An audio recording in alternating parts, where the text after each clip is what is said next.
Oh, well, now we are enjoying the kamote, the sweet potato that we have just boiled. Again, for 25 minutes, we were able to boil 2 kilograms of sweet potato using only only about 2.5 glasses of pili shells. As you can see, the fire is still going strong.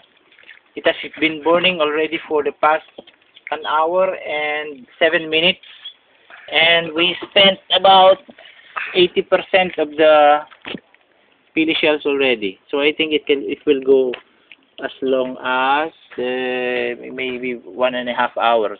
1.5 hours of clean, strong flame with 5 glasses of pili shells. That's not bad. It's amazing, in fact. Very amazing. And more, it's not very hot. In fact, okay, hawak the break. I can hold it with my bare hand. See? Oh, Ben, let them see this. See? 1 hour and 45 minutes. And 7 minutes? Oh, yeah. 1 hour and 7 minutes of strong, clean flame. And also, not hot. Madadara ko ni Sano, mas sa makaliit No, sa YouTube na ito kayo. Smile.